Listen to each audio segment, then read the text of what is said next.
કચ્છના લાખા ફુલાણી કેરાકોટનો મહારાજ પણ લાખો લાખો છે, પણ શક્તિનો પરમ ઉપાસક છે આજ પણ. અને જ્યાં સુધી આઝાદી આવી ત્યાં સુધી બધા રજવાડાના રાજાઓ, બધા રાજાઓ છે રવેચી માને ત્યાં આવતા હતા, જગદંબાના આશીર્વાદ લેવા આવતા હતા, અને આજ પણ આવે છે. અને ઈ લાખા ફુલાણીનું જે કવિ છે ઈ માવલ હાબાણી, અને એનો ભાઈ છે ઈ મેંદ છે, મેંદ હાબાણી. રાપરની બાજુમાં સુરબા નામનું ગામ, સુરબાવાંટ, સુરબા નામનું ગામ. આમ તો હાબાનું માંથી સુરબા થયું, અને ત્યાં હાબા નામનો જે ચારણ રહેતો હતો એને બે પ્રતાપી દીકરા છે, એક માવલ અને એક મેંદ. જેહાઈની કુખે જન્મા જેહાઈની, અને બે પરાક્રમી ચારણો હતા, અને ભગવતીના જેને કહેવાય પરમ ઉપાસક બે, જોગમાયા ને ભગવતી જેના હમી વાતો કરે એવા ચારણો. इतिहासों ने पढ़ा, रसों ने जिसको गाया, तलवारों की शाहों ने जिसको दुलराया, वही कलम का धनी, ज्ञान का कारण हूं मैं, चारण हूं मैं, चारण हूं मैं, चारण हूं मैं. आवा चारण પોતાની જીબાન ઉપર જોગમાયા જેને કહેવાય સરસ્વતી રાસ રમતી હોય, પ્રકૃતિની સામે, પહાડની સામે બેહી અને જેથી છંદો બોલવા માટે આવે તેથી પહાડો ડોલતા હોય એવું લાગે. નદીઓની સામે, નદીના વેણની સામે જ્યારે પ્રકૃતિના છંદો અને ગીતો બોલે ત્યારે નદીના વેણને એમ થઈ જાય ઘડીક વાર અમે ઉભા રહી જાય. દરિયાને કાંઠે આવીને છંદ બોલે તો દરિયાને વીણું બંધ થઈ જાય. આવી સરસ્વતીની જેને કૃપા. ઘટના એવી બને છે, એક ભાઈ પોતાનો જે માવલ હાબાણી છે એનો ભાઈ છે, નાનો ભાઈ છે મેંદ, એ પોતાના પહુડાને લઈ, પોતાના માલઢોરને લઈ, અને માવલ હાબાણીનો એક મોટો દીકરો કાળો અને મેંદ બે સૌરાષ્ટ્રની ધરતીમાં કચ્છમાંથી આવે છે. સૌરાષ્ટ્રની ધરતીમાં આવે છે અને ગરવો ગિરનારની ગોદમાં આવે છે પોતાના પહુડાને લઈને. ગરવા ગિરનારની પાછળના ભાગમાં પાટવડ કોઠા જે કહેવાય છે એનાથી નીચે અત્યારે એ ગામ છે એનું નામ મેંદપરા છે. ઈ મેંદ ઉપરથી નામ પડ્યું છે. ઈ મેંદ ચારણ છે, ઈ પોતાનો એક ભત્રીજો અને બે આવી, અને એની પાસે ઘણી બધી ભેહું હતી, ઘણી બધી ગાયો હતી, ગાડર હતા, બકરા હતા, ઊંટ હતા. પણ ગિરનારની ગોદમાં ઈ બોળા ખાસ જોઈ અને પોરાના પલ્લા છૂટી ગયા કે હવે આયા નેહડું નાખી દઈ. માલધારી વર્ણ હોય એટલે એને તો જ્યાં હારો સારો મળે, જ્યાં હારું માલઢોરને ખાવાનું મળે ત્યાં એનો આનંદ હોય.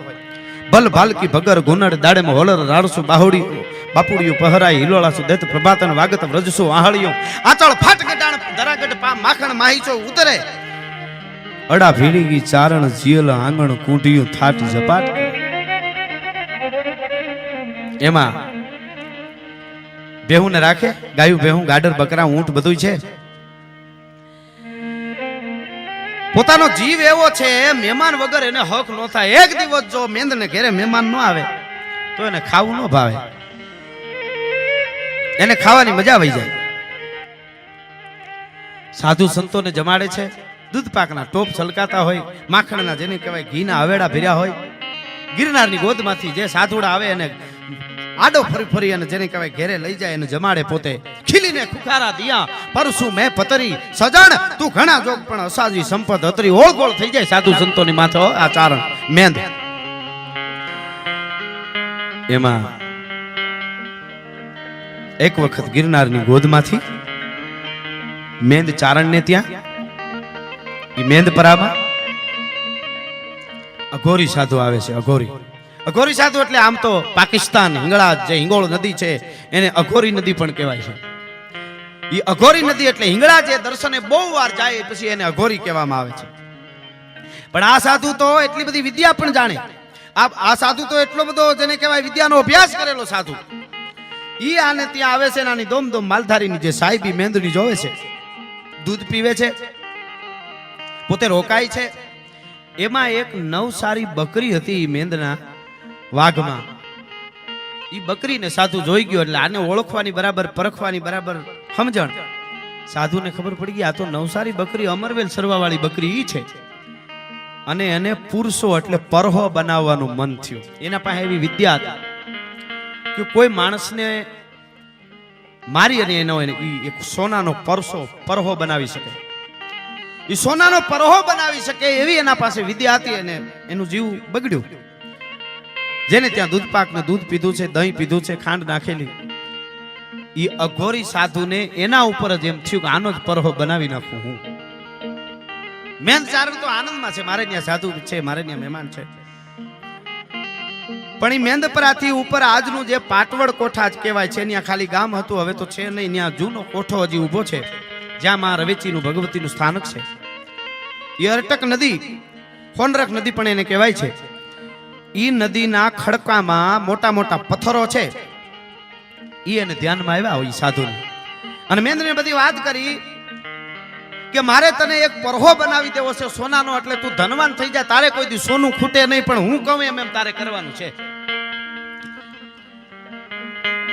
મેંદ ચારણને રૂપિયાની ભૂખ નહોતી, એને ભગવતીની રવેચીને બહુ માનતો હતો અને રવેચીની કૃપા હતી. પણ સાધુનો વેણ ન ટાળાય ને એટલા માટે એ સાધુ કે એમ કરવા તૈયાર થયો કે મને કાંઈ આમાં પૂછતું નથી, ખબર નથી પડતી, પણ તમે કહેતા હો તો આપણે એ કરીએ એમ.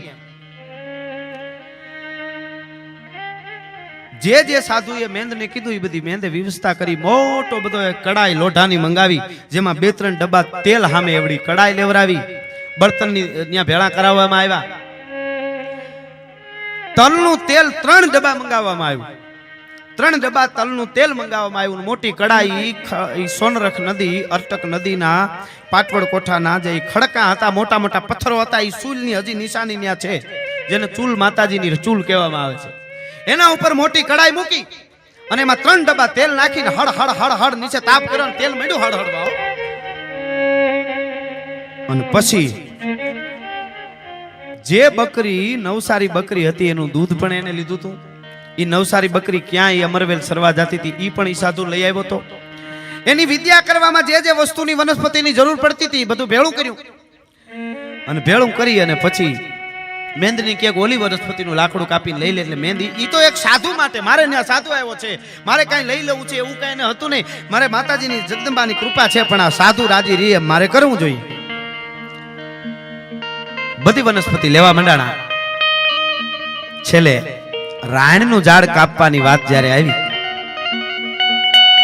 ત્યારે મેંદને સાધુએ કીધું કે ઓલી લીલી રાયણ રહી એની 2 ડાળખીઓ કાપી આવી, એટલે આ છેલ્લી અમારે જે આમાં વિધિ કરવાની છે થાય. પણ ઈ મેંદ ચારણ હાથમાં કુવાડી લઈ અને રાણીના ઝાડની પાસે આમ આવે છે, ઓલો બાવો તો ત્યાં એની વ્યવસ્થામાં બધો અઘોરી સાધુ છે, એ તો એની વ્યવસ્થામાં ત્યાં સૂલમાં તેલમાં તાપ કરે છે ને એની વ્યવસ્થા કરે છે. અને આયા મેન છે એ રાણીના ઝાડવાની પાસે આવી અને કુવાડી હાથમાંથી ફેરવીને રાણીના ઝાડવાની ડાળમાં ઘા કરે છે. એવું લાવીને એક ઘા કર્યો ને બીજો ઘા કર્યો તો રાણ આખું ઝાડવું ધ્રુજવા મંડાડો. એમ થયું કે ડાળખીમાં આવડી મોટું ઝાડ ને આવડી ડાળખીમાં હું એક ઠાગો મારું, કુવાડી મારું, અને આવડું મોટું ઝાડ આખું હલે. કેમ આમ થાય છે? મને કઈ સિદ્ધભ્રમ થઈ ગયું છે કે આવડું મોટું ઝાડ હલે છે? બીજો ઠાગો, ત્રીજો ઠાગો માર્યો એટલે રાણ માંથી ધણેથી બોલવા માંડીને અવાજ આવ્યો, હા હા હા રેવા દે બાપ, મેં હવે રેવા દે. ઊભી ગયો પોતે. એને વિચાર થયો કે હું લીલું ઝાડું કાપું છું એટલે મને કંઈક મારો આત્મો મને હા હા રેવા દે કેતો હોય છે, આ અવાજ આવે છે ક્યાંથી? ફેરવીને બીજો ઠાગો માર્યો. પાછો જ ઠાગો માર્યો ને તઈ પ્રગટ થઈ ભગવતી જોગમાયા હામી આવીને ઊભી રહી. રવરાય, ખમા ખમા ખમા મેન, તને ખમા બાપ, હવે રાણીને કાપના. હું રવરાય, હું રાણ વાળી પગમાં પડી ગયો. અરે માં, રાણના ઝાડવામાં ઠાગા મારું, તું મને દર્શન દે માં. હું કેવો ચારણ ભાગશાળી છું કે ભાગશાળી તું છો એટલે હું આવી છું. પણ આ સાધુ છે ને એ કોઈ તને પરહો આપવાનું નથી, તને કોઈ ખોના મોર જરા બધા આપી દે એવું કાંઈ છે નહીં, કે તને આશીર્વાદ આપી દે એવું કાંઈ નથી. એને તારો પરહો તારો પોતાનો બનાવવો છે. અને હમણાં એ તાતા તેલના કડાઈ જે છે એમાં તને હમણાં જે વસ્તુ કહે હું તને કહું છું, તારે આમ નહીં આમ કરવાનું છે. મારે વેચી વાત માંડીને એને કહે છે મેંદ ચારણને, એ ભગવતી ગિરનારની ગોદમાં જેને કહેવાય નદીને કાંઠે એક રાણના ઝાડવામાંથી પ્રગટ થઈ અને મેંદને એમ કહે છે કે હમણાં તને આ સાધુ નાવાનું કહે અઘોરી, એટલે તને એમ કે તું નાય આવ, એટલે તમારે કહું કે એમને હું એકલો નાવા ન જાઉં, તમે આવો તો થાય, એને ભેગો નવરાવજે. પછી તને એમ કહે કે આ કડાઈના 3 આટા માર, એટલે તું એમ કહેજે કે હું આટા મારું, પણ આટા કેમ મારવા એની મને ખબર ન પડે, એટલે મારી આગળ તમે હાલો. એ સાધુ 3 આટા મારે એટલે ત્રીજે આટે એ મનમાં બધી વિધિ સાધુ બોલતો હોય છે, ત્રીજે આટે એ કડાઈમાં તને નાખી દેવાનો છે. પણ એમાં એટલી ત્રેવડ છે, પણ હું રવેચી રવરાય તારી હારે છું. એ ત્રીજે આટે તારા હામો બધ ભરી નાખવા આવે તે દી હે રવેચી, અને રવેચી કદાચ તને યાદ ન રહે તો હે રાણવાળી એટલું બોલી અને ઉપાડીની કડાઈમાં એને નાખી દેજે, એટલે ઈ પોતે જ હોનાનો પરહો બની જાય. વાત થઈ ગઈ. અને આવ્યો ઈ ડાળખું લઈને, ડાળખું તો 2-4 ટાકા માર્યા એટલે કપાઈ ગયું તું. આવ્યો લઈ, સાધુ રાજી થઈ ગયો છે. સાધુ ને એમ છે હમણાં મને પરહો મળી જાય ને લાખો કરોડો કમાય, મોટા મોટા રજવાડાઓ ને હું મારી હારે મારી વાહે એને આવવું પડશે એવું થાય. તરત જ સાધુ બોલ્યો કે હવે ચારણ મેંદભાઈ તમે જરીક આ ખડકામાં નદીમાં નાઈ લ્યો. કે હું એકલો ના તમે નાવ તો થાય, હું એકલો નાવા ન જાય. કે કાંઈ વાંધો નહીં, હું ધ્રુપકો મારો, એમાં શું. બે નદીમાં એ અર્ટક હોનરક ને અર્ટક 2 નામ છે એ નદીના, એમાં નાયા અને નાઈન પાછા આવે છે. એટલે સાધુએ કીધું કે હવે આનો ઘૂમરો માર, આટો માર, પ્રદક્ષિણા કર્યા આની કડાઈની આ સૂલની. એટલે કે હું એકલો ના કરા, હું એકલો ના કરા, હું ખબર પેરી, હું સારણ સા, હું આમી કઈ જાજી વિધિ જાણા નહીં, મને ખબર ન પડે, હું આમાં કઈ જાજુ જાણું નહીં. તું ફરતે હું ફરા, તું આટા ફરતો હું ફરું, કાંઈ વાંધો નહીં, હું ફરું આગળ, એમાં શું. એને તો એમ હતું હું આગળ થઈને પાછો ફરીને હમણાં નાખી દઉં. એ 1 આટો 2 આટો અને 3 આટા આ બાજુ ઓલો સાધુ છે અઘોરી છે એ એની મેલી વિદ્યાનો અભ્યાસ કરે છે, એ મેલી વિદ્યા બોલે છે. અને આ બાજુ ચારણ છે એ હાચા દિલથી હે રાણવાળી, હે રાણવાળી, હે રાણવાળી, હે રવરા, હે રવેચી, હે રવેચી. શ્વાસે શ્વાસે સમરણ ચાલુ થઈ ગયું છે. અને ત્રીજો આટો પૂરો થવા જાય ને આમ સાધુ વાલાને ઉપાડવા જાય, પણ તા તો 2 હાથે ઉપાડીને કડાઈની મારી કરીને ભફામ કરતો નાખી દીધો. એ નાખી દેતાની હારે પડતા પડતા સાધુ એટલું બોલ્યો કે તારી હારે કોક શક્તિ છે, નકર તું મને ફૂગ નહીં. અને છેલ્લે એટલું બોલતો ગયો કે હવે મારા હાથ ને પગ કાયમ કાપતા રહેજો, હું સોનાનો થઈ જાય, પણ મારું માથું ગળું ન કાપતા. જેથી ગળું કાપી નાખશો તેથી હું પરહો નહીં રહું, તેથી હું કોળાવાનું બંધ કરી દઈશ. કાંઈ વાંધો નહીં. પણ ભગવતી રવેચીની જેના ઉપર કૃપા હોય, માં રવરાઈની વાત જ્યારે કરવા માટે બેઠા છે ત્યારે આ ઇતિહાસ એટલા માટે હું કહું છું કે માના જેના ઉપર ખમકારા હોય અને કોઈની લાલચ ન હોય, શક્તિ કોઈ પણ હોય, માં કોઈ પણ હોય, તમે પીછળને માનતા હો, તમે આશાપુરાને આવડને માનતા હો, તમે મોગલને માનતા હો, તમે નાગબાઈને માનતા હો, તમે ખોડિયારને માનતા હો, શક્તિ તત્વ જે છે એ એકમાં છે. એમાં રવેચીની કૃપા હતી તો પરહો હોનાનો પોતે ખંભે નાખ્યો, પોતાના ગામમાં લઈ ગયો, નેહડામાં લઈ ગયો, મેંદપરામાં લઈ ગયો. અને વિચાર થયો, પોતાના પરિવારને એમ કીધું કે હવે હું આને હાંડિયા ઉપર નાખી અને કચ્છમાં લઈ જાઉં છું. આ જે મજા છે, પોતાના મોટા ભાઈ, આ ભાઈનો જે હક હતો એ પણ એક શક્તિની કૃપા. પોતે અહીંયા રહેવા આવ્યો છે છતાં પોતાના ભાઈની પાસે હાંડિયા ઉપર નાખી અને પરહો પાછો કચ્છમાં લઈ જાય છે. હોનાનો પૂતળા જેવો જે પરહો બીનો છે સાધુનો, ઈ માવલ હાબાણીને મોટા ભાઈને જઈને કીધું કે આવી રીતની ઘટના બની છે ને માં રવેચી આપણી હારે રાણવાળી આવી અને હોનાનો પરહો બની ગયો છે. માવલ હાબાણી એને શું કીધું, આપણી પાસે તો પરહો હોય તો આપણે માં રવેચીને આમ તો કૃપા છે, પણ છતાંય શું કરી શકીએ આને. પણ આપણો જે કચ્છનો રાજા, કેરાકોટનો રાજા લાખો ફૂલાણી છે, એને આ પરહો જો આપણે આપી આવીને તો આપણું આખું રાજ સમૃદ્ધ બની જાય. એ પરહો લાખા ફૂલાણીને દેવા માટે જાય છે. હોનાનો પરહો કાયમ હાથ પગ કપી નાખે અડધા અડધા ને કાયમ કોળાતા હતા. અને પછી તો લાખા ફૂલાણીએ દાન એટલા ચાલુ કર્યા, પણ ઈ પરહો લાખા ફૂલાણીને દાનમાં આપ્યો માવલ હાબાણી. એટલે જે રવની પૂજા કરતા હતા, જે રવમાં રહેતા હતા માં રવેચીના મંદિરે, ત્યાંથી એને અંજાર ની જે ગરાહ છે એ આપી દીધો લાખા ફૂલાણી. એટલે માવલ હાબાણી અંજાર રહેવા માટે વયા. અને અહીંયા કોઈ ગોસ્વામી સાધુ છે એને પૂજા કરવા માટે બેહાર્યા છે મંદિરમાં, રવમાં. ગોસ્વામી સાધુને પૂજા આપી દીધી અને નક્કી કર્યું કે આટલા આટલા ચારણોના જેટલા ઘર છે, ઘર દીઠ 100 ઘર હોય તો 100 રૂપિયા એને આપી દેવાના. એવી રીતે એ કાંઈ આખી પૂજાની એક નક્કી થયું. અંજારમાં વયો આવ્યો. પછી તો એને 3.5 પાડા ભેળા કર્યા હતા, હજારો લાખો ચારણોને જમાડ્યા હતા. માવલ હાબાણીએ કચ્છની માલિકો 3.5 પાડા ભેળા કરેલા એ વખતે. આ બાજુ લાખો ફૂલાણી પણ એવા રૂડા કામ કરે છે. પરહો છે એમાંથી બધાને ખૂબ ખૂબ દાન આપે છે. આ તો રવેચીની કૃપા છે, આ તો માની કૃપા છે. અને પોતાને માવલ હાબાણીના કેરાકોટના રાજા લાખા ફૂલાણીએ દસોંદી પોતાના કવિ તરીકે એને સ્વીકાર કર્યો. અને પછી જે પ્રકૃતિને ગીતો સંભળાવતા હતા, જે નદીઓ ડુંગરાને ગીતો સંભળાવતા હતા, જે દરિયાને ગીતો સંભળાવતા હતા, એ માવલ હાબાણી હવે લાખા ફૂલાણીની કચેરીમાં કોઈ મહેમાનો હોય, રાજા મહારાજો હોય, એની સામે માતાજીના ભાવ બોલે, રામાયણની વાતો કરે, ગીતાજી ઉપર બોલે, સાહિત્યની લોક સાહિત્યની વાતો કરે, ચારણી સાહિત્યની જે વાતો કરે, અને પોતેને એટલું બધું માન લાખો ફૂલાણી આપે છે, માવલ હાબાણી છે એની વાત ન થાય. પોતે પણ ઉદાર બહુ હતા. એમાં એક ઘટના બને છે. સૌરાષ્ટ્રની ધરતીની માલિકો ઘુમલીના જે બારોટ હતા, એ ઘુમલીના જે બારોટ હતા એમના એક હગા ભાઈ, એનું નામ બાળવાણ ભાટ, એ પણ બારોટ.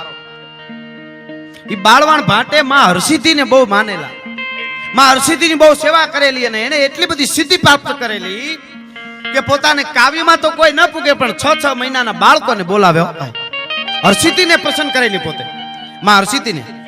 એ હરસિદ્ધિને પ્રસન્ન કર્યા પછી પોતે ગમે ત્યાં જાય, એક પછી એક રજવાડામાં જતા હતા, અને જઈને એમ કહે કે 6 મહિનાના બાળકને મારી સામે લઈ આવો, અને હું મંત્ર બોલું ને એટલે 6 મહિનાનો બાળક છે એ વેદ બોલવા માંડે, વેદની રૂચાઓ બોલવા માંડે, ન બોલે તો હું હાર્યો, અને બોલે ને તો તમારે મને સોનાનું પૂતળું આપવું પડે.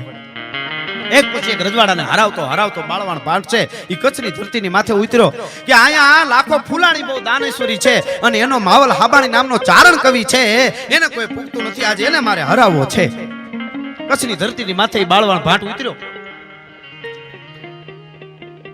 મહેમાન થયો, ભેટી પડ્યા માવલ હાબાણી, પધારો પધારો પધારો બારોટ દેવ, તમે અમારા મહેમાન ક્યાંથી? કચેરીમાં બેઠા. બાળવાણ ભાટને તો જત પૂતળું જીતી લેવાની એક અંદરથી હાવ જિજ્ઞાસા છે. કચેરીમાં એને વાત કરી કે હું આટલા રજવાડા ફરી અને આવું છું, અને 56 પૂતળા જીતીને આવતો તો હોનાના 56 પૂતળા, 2-3 વેતના હોનાના પૂતળા આપવા પડે, 56 પૂતળા જીતીને આવતો તો. પોતાની હારે બળદગાડા હતા. એટલે એને વાત કરી કે તમારા કવિરાજ જે બેઠા છે માવલ હાબાણી, એની હારે મારે કઈક હોડ માંડવી છે, કઈક વાદ વધવો છે. લાખા ફૂલાણી કીધું શું છે?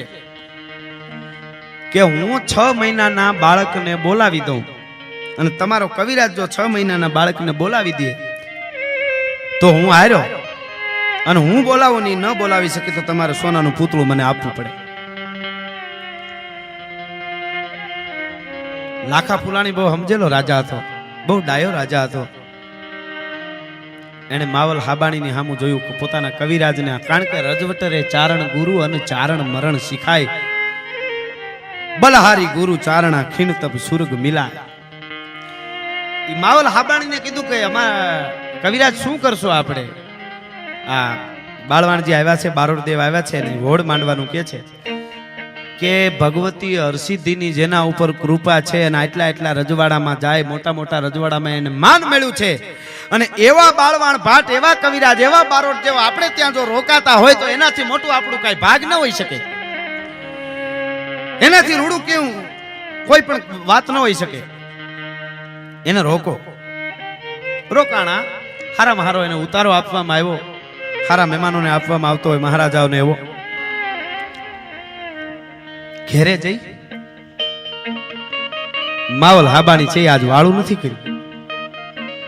પોતાને ઘરે આવી અને વિચાર કરે છે કે ઓહો, હું એને હારી જાઉં તો મારો રાજા એને પૂતળું આપી દે હોનાનું, એમાં કઈ મોટી વસ્તુ નથી, એ તો આપી શકે એમ છે, સમર્થ છે, એના પાસે પરહો છે. પણ હું ચારણ છું, અને મારી હારે જોગમાયા હોય, એની હારે માં હરસિદ્ધિ જો હોય તો મારી હારે જગદંબા રવેચી છે. હરસિદ્ધિ પણ શક્તિ છે, પણ હરસિદ્ધિ માએ એકવાર બાળવણ ભાટને એવું કીધેલું કે હું તને પ્રસન્ન છું, તને કોઈ જીતી નહીં શકે, પણ તું આખી દુનિયામાં કોઈ રજવાડામાં જાજે પણ કચ્છમાં ન જાતો, અને જો કચ્છમાં જાને તો કોઈના સામે વાદ ન વધતો. બસ આટલું તું યાદ રાખી દેજે. ઈ બાળવાણ ભૂલી ગયો. વધુ ઘણું મળી જાય છે ત્યારે માણસ ઘણું ભૂલી જતો હોય છે.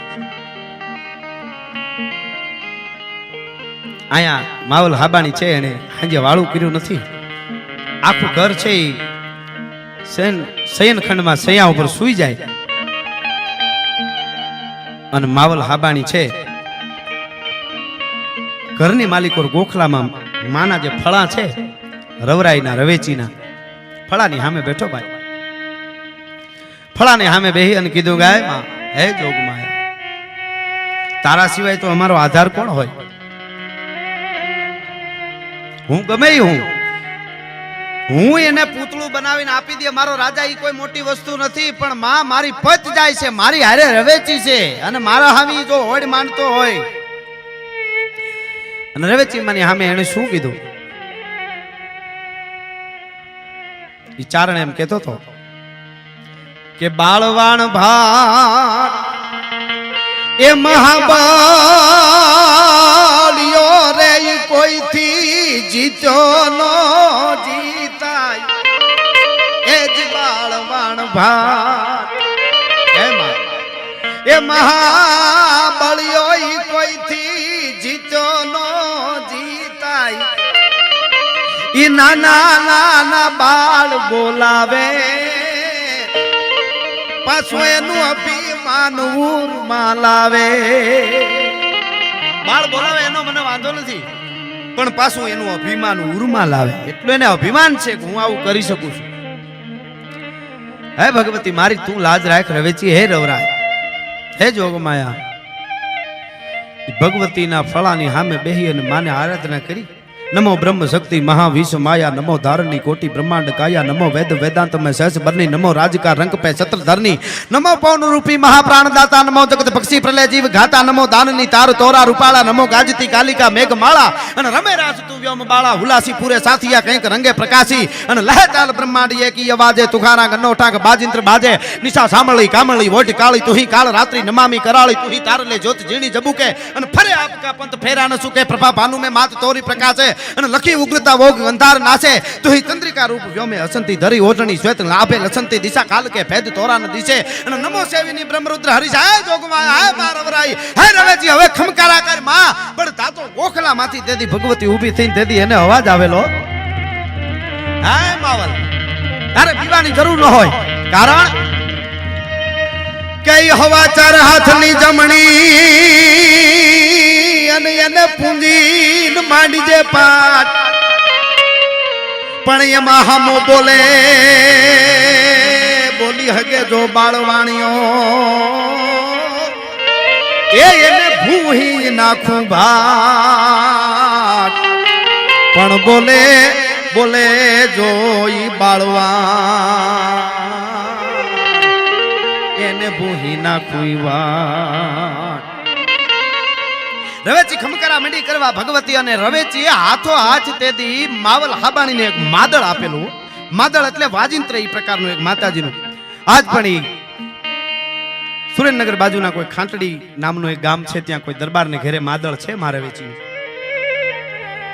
ઈ માદળ આપ્યું, હું માદળ વાગવા મંડાણું, અને ભગવતીએ એમ કીધું કે 4.25 હાથની જમણી એને પૂંજીને માંડજે પાટ, એનો પાટ માંડજે.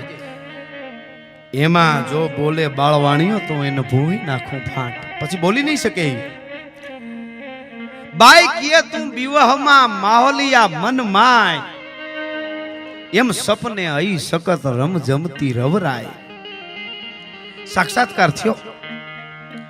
અને પછી આખી વાત કરી કે બાજુમાં તારું જે ગામ છે અંજાર, અંજારમાં હામતીયો કરવડો નામનો એક કુંભાર છે. હામતીયો કરવડા નામનો કુંભાર છે, એ નરમાદ છે, નરે નથી અને સ્ત્રીએ નથી, કિન્નર છે, એ નરમાદ છે. એ હામત્ર કરવડો છે, એ નરમાદ છે. બીજી વાત એ છે એને હુજતું નથી, એને આંખો નથી, પણ આજે એને પુરુષ તત્વમાં આવી જશે ને એને આંખો આવશે. અને પછી એક હારામાં હારો કુંભ બનાવી અને કચેરીમાં આવશે, તારે માર હવરાય વાતું કરે છે. તારે એમ કહેવાનું છે બાળવાણને કે બાળક બોલે ને એને તો ગમે એમ તો જીવ છે, ને જીભ છે, ને જીભ છે ને એ ભગવાને બોલવા માટે બનાવી છે. પણ આ કાચા કાદવનો જે કુંભ છે એને તું બોલાવી દે તો તું જીતો ને હું હાર્યો. એટલે આમ ને આમ કરજે ને આખી વાત થઈ. અને પછી તો હરખમાં છે પોતે હો. ભગવતીનું રવેચીનું જેને કહેવાય આરાધન ચાલુ છે, માનું સ્મરણ ચાલુ છે. સ્મરણ કરતા કરતા રાત પૂરી થઈ, હવાર થઈ, કચેરી ભરાણી. અને કચેરી ભરાણી ઓલાને તો ઉતાવળ છે, બાળવાણને તો ઉતાવળ છે કે જટ હું પૂતળું જીતી જાઉં ને જટ આને માવલ હાબાણીને હરવી દઉં ને હું અહીંથી પૂતળું હોનાનું લઈ 57 પૂતળું લઈને નીકળી જાઉં. 56 પૂતળા કેટલા રજવાડામાંથી હોનાના લઈને આવતો તો. એને ઉતાવળ છે, ઉતાવળ કરે છે કે જટ ફેંસલો કરો. એની વાત આવી પાછી. મહારાજે માવલ હાબાણી સામું જોયું, લાખા ફુલાણીએ. કવિરાજ શું કહો છો આપ? આ બાળકને તો બોલાવી દે. હમણાં કોઈક બાળકને આપણે લઈ આવી બોલાવી કે એ બધાને ખબર જ છે, ન લઈ આવવાની જરૂર નથી. 6 મહિનાના બાળકને બોલાવે છે તો આપણે શું કરશું? તમે બોલાવી શકશો? તમે બોલાવી શકશો? એટલા શબ્દો જ્યારે લાખા ફુલાણી બોલ્યા, માવલ હાબાણીએ એટલું કીધું કે ઈ તો બોલી શકે. એને બાળકને તો જીભ હોય. ભગવાને હર કોઈ જીવને જીભ આપી છે ને એ બોલવા માટે આપી છે. પશુ પશુની ભાષામાં બોલે, પક્ષી પક્ષીની ભાષામાં બોલે, માણા માણાની ભાષામાં બોલે. એ બહુ મોટી વસ્તુ નથી, મોટી વાત નથી. કે તો શું, ઈ તો શું એટલી વાત જ્યાં પૂરી થાય ત્યાં તો અંજારનો હામત્યા કરવડા નામનો જે કુંભાર છે, નર્માદ હતો, પોતે કિન્નર હતો, એમાંથી પૂર્ણ રાત્રિની માલિકો એને એવો પ્રકાશ થયો. ભગવતી પ્રગટ થઈ અને સપનામાં આવી અને ભગવતી એને કીધું તું કે જા તું હવારમાં આવી રીતનો 9 નાળવા વાળો કુંભ બનાવીજે અને એને ઈ કુંભ તને બહુ રૂડો લાગશે ને પછી એને તારે જે કરવું હોય એ કરજે. એને ખાલી એટલું જ કીધું. અને એને આંખું પણ આવી ગઈ અને 9 નાળવાનો એવો નકશીદાર સરસ મજાનો એને કુંભ બનાવ્યો. એને એમ થયું કે આ કુંભ મારી પાસે છે, એના કરતા લાખા ફુલાણીને રાજાને હું આ કુંભ દેવા માટે જાઉં તો રાજા મને કંઈક ઇનામ આપે. આવો રૂડો કુંભ જોઈને રાજી થઈ જાય. ઈ કારણે એ હામતીયો કરવડો છે, એ કુંભાર છે, એ આવ્યો. હજી આટલું આવી માવલ હાબાણી હજી બોલે છે કે છોકરા તો બોલી શકે, એમાં શું એટલી જ વાત હજી પૂરી ન થાય. ત્યાં આવ્યો ને બધાની નજર છોટી રહી કે હા શું લઈને આવ્યો, હાથમાં કુંભ છે. પણ આખી કચેરીની નજર એના ઉપર છોટી રહી. નજરને ખેંચવા માંડ્યો એ કુંભ, જોવા માંડ્યા બધા. રાતમાં જે ભગવતીએ માદળ આપેલું માવલ હાબાણીને એ પોતાની પાસે હતું. આ બાજુ કુંભ કચેરીમાં દાખલ થયો ને ત્યાં માદળ એની રીતે વાગવા માંડાણું, એની મેળાએ વાગવા માંડાણું. માવલ હાબાણીએ મોકો જોઈને ઊભા થઈને કીધું કે આ જે કુંભાર અટાણે કુંભ બનાવી લઈ આવ્યો છે કાચા કાદવનો ગારાનો, ઈ કુંભને જો તું બાળવાણ બોલાવી દે તો તું હાચો, બાકી છોકરાને તો ગમે એ બોલાવી શકે. અને ઊભો થઈ ગયો કે મારી હારે તો હરસિદ્ધિ છે, મારી સાધના કેવી છે, મારી પાસે મંત્ર સાધના કેવી છે, હું તો ગમે એને બોલાવી શકું. કરીને કુંભને હાથમાં લઈને હરસિદ્ધિના નામ લેતો લેતો એના મંત્રો જે હતા એ મીંડો બોલવા અને કુંભને આમ આમ કરતો જાય, મંત્રો બોલતો જાય, ફુવાડા મારતો જાય. ધુવાડા મીંડા નીકળવા, કુંભ પાકી ગયો, ધુવાડા નીકળવા મીંડા, પણ બોલ્યો નહીં, અવાજ ન આવ્યો. અને છેલ્લે કુંભને હેઠો મૂક્યો. બાળવાણે કીધું કે આ કુંભ તો થોડો બોલે, આ તો નહીં બોલે. નહીં બોલે કે ના, કે લાવો હવે મને. અને ઈ પોતાના હાથમાં માવલ હાબાણીએ જેદી કુંભને લીધો અને મનોમન પ્રાર્થના કરી, મનમાં બોલ્યા વગર કે હે રાણવાળી રવરાય, હે જોગમાયા, હે રવવાળી, હે રવેચી, હે દુખિયાના દાળજને ભૂકા કરવા વાળી માં, હવે તું મારી હારે આવ. અને 9 નાળવામાંથી કુંભ છે ગું ગું એવો અવાજ આવવા માંડાણો. અને છેલ્લે રવરાય રવરાય રવરાય 9 નાળવામાંથી તેદી અવાજ આવ્યો તો એ કચેરીની માલિકો બધાય 2 હાથ જોડી અને પગે લાગવા માંડ્યા. કાંઈ માં રવેચી આવી છે, રવેચીનું આગમન થયું છે, માં રવરાય. અને એ વખતે બાળવાણ ફાંટની હારી ગયો તો અને માવલ હાબાણી જીતી ગયો તો. આજ ઈ કુંભ ત્યાંથી ફરતો ફરતો ફરતો ફરતો ગઢવી હાંખાના ચારણ છે એને ઘેરે પૂજા કરવામાં આવ્યો. અને આજ વિસાવદરની પાસે જુનાગઢ જિલ્લાના વિસાવદર તાલુકામાં નાનકડો ગીરને કાંઠે ગામડું છે. એ ગામનું નામ છે રાજપરા. એ રાજપરામાં ત્યાં ગઢવી દેવ જેની અટક છે એ હેમોભાઈ ગઢવીને ત્યાં પૂંજાય છે. ત્યાં ઓરડો છે, માતાજીનું મંદિર બન્યું છે ઓરડો. અને ત્યાં એ કુંભ આજ પણ 9 નાળો વાળો છે. ભગવતીના નિયમ ખૂબ જ જાતોનું થાય છે, મેળા થાય છે, નિવેદ થાય છે. એ કુંભ અહીંયા ઠેઠ આવ્યો છે. એવી કુંભ રૂપે ક્યાંક ગઈ છે. એક જામનગરની પાસે કોઈ નાનકડા ગામની માલિકોર ક્યાંક માતાજીનો પરિયો વંચાય છે. જેમ દેવી ભાગવત હોય, જેમ ભાગવત છે, જેમ રામાયણ છે, જેમ ગીતા છે, એમ માતાજીનો પરિયો પણ વંચાય છે. નવરાત્રિમાં 9 દિવસમાં એ પરિયો વાંચવામાં આવે છે. બહુ જૂના હસ્તપ્રત જેવા એમાં અક્ષરો છે, વડીલોએ કોઈ વાંચ્યા છે. અને એ પરિયો વંચાય છે. ક્યાંક માતાજીનો હંખ પૂંજાય છે અને ક્યાંક એનું માદળ પૂંજાય છે. એવી રવેચી રવવાળી જે જગદંબા છે, જે જોગમાયા છે, એ પછી તો એક પછી એક જેણે જેણે વિમળ વાણીઓ જેને કહેવાય મધ દરિયાની માલિકોર આવતો હોય અને હાલક ડોલક એનું જહાજ જેજી થવા માંડે અને એ પુકાર કરે કે રવવાળી રવેચી હે માં રવરાય. અને ભગવતી ખાલી અહીંયાથી પોતાના ભેળિયાનો છેડો આમ કરે ત્યાં દરિયાનો લોટ છે એ શાંત થઈ જતા હોય એવી ભગવતીના પરચા છે.